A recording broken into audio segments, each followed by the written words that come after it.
In a development that feels like it could pry open one of Formula One's most sealed chapters, a London High Court judge has ruled that Felipe Massa's $64 million lawsuit against Formula One, the FIA, and former F1 Supremo Bernie Ecclestone will advance to a full trial. The decision, issued on November 20th, 2025, marks the most substantial breakthrough yet for the former Ferrari driver in his relentless pursuit of what he frames as long-denied justice surrounding the controversial 2008 Formula One World Championship. Although the judge was explicit that the court has no authority to alter the official outcome of that season, the ruling allows Massa to formally chase major financial damages for the losses he insists were inflicted on him.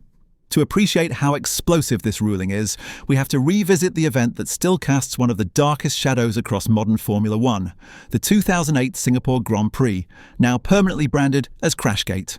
The 2008 campaign was one of those rare seasons where everything converged into a final race shootout in Brazil. Felipe Massa, at his competitive peak, had picked up 6 victories and was performing with the sharpness of a soon-to-be world champion.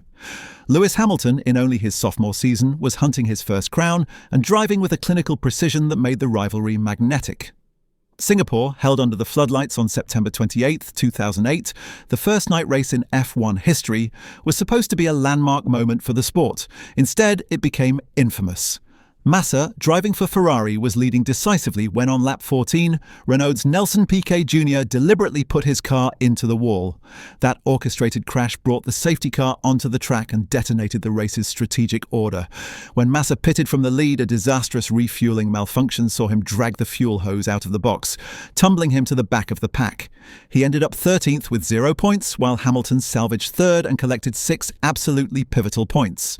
Those 6 points ended up being the difference, with Hamilton ultimately winning the championship by a single point. A year later, in 2009, the truth erupted. Piquet Jr., having been dismissed mid-season by Renault, admitted he had been ordered to crash intentionally at the direction of team leadership, team principal Flavio Briatore and engineering director Pat Simons, to engineer a strategic advantage for teammate Fernando Alonso. The admissions detonated through the sport. FIA's investigation delivered heavy sanctions. Briatore and Simons were banned, Renault was handed a suspended disqualification, but critically, the race result, and therefore the entire 2008 championship outcome, remained untouched. The FIA insisted that retroactively rewriting results would create chaos, confusion, and an unsustainable precedent. Before we go any deeper into this, don't forget to subscribe to the channel, because there's still a lot more to uncover behind this scandal.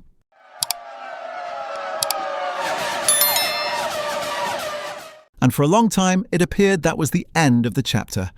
But in 2023, a stunning interview with Bernie Ecclestone blew the dust off a case many believed permanently closed.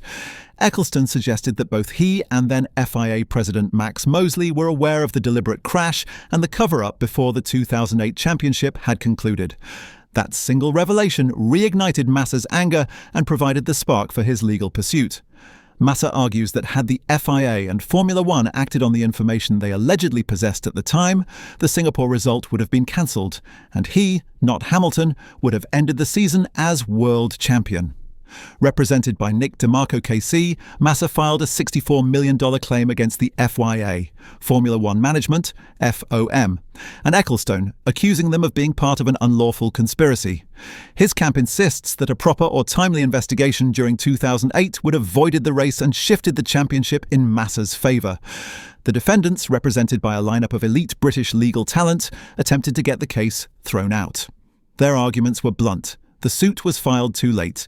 Massa's own mistakes, particularly in the pit lane, contributed to his poor result, and ultimately his performance that evening was insufficient regardless of Renault's misconduct. David Quest KC, acting for Ecclestone, called the lawsuit a misguided effort to reopen a championship that was conclusively settled.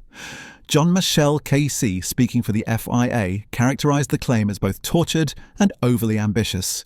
But in his ruling, Mr. Justice J did not adopt their assessment. He acknowledged that Massa had little chance of proving the FIA owed him a specific duty of care, yet determined that there was a real prospect Massa could establish the necessary components of an unlawful means conspiracy at trial. That distinction is fundamental. The court is not suggesting the conspiracy definitely occurred, but that there is enough evidence to warrant a full examination in a formal trial setting. The judge also drew a sharp boundary around what the court can and cannot do. He reaffirmed that the judiciary has no authority to adjust, rewrite, or nullify the sporting outcome of the 2008 season. Massa's request for a formal declaration naming him the rightful champion was dismissed outright. The court made it clear that even if such a declaration were issued, the FIA, as a sovereign sporting authority, would ignore it. Hamilton's first title, therefore, is not at risk. What the court has allowed is the financial aspect of the complaint. Massa claims that being denied the championship cost him tens of millions in earnings, sponsorships, and long-term commercial opportunities. The $64 million figure is the estimated value of those lost opportunities. With the ruling, the case now heads toward a full trial in the London High Court, expected sometime in 2026. It is anticipated to span several weeks and could become one of the most scrutinised legal showdowns the sport has ever faced. The trial will involve granular examination of FIA procedures, communications among FOM leadership, and testimony from key figures who were present during Crashgate and the weeks that followed. Massa's legal team will attempt to demonstrate that a coordinated effort existed to conceal the truth about Piquet Jr.'s crash, and that this concealment directly caused financial harm to Massa. The defense will continue to insist they acted appropriately and that Massa has no legal basis for compensation. The broader impact of this case could extend well beyond Massa himself. Should he prevail, it could embolden other drivers or teams who believe they were harmed by regulatory failures to seek their own legal recourse. It could compel the FYA and FOM to re-evaluate transparency standards and crisis management protocols.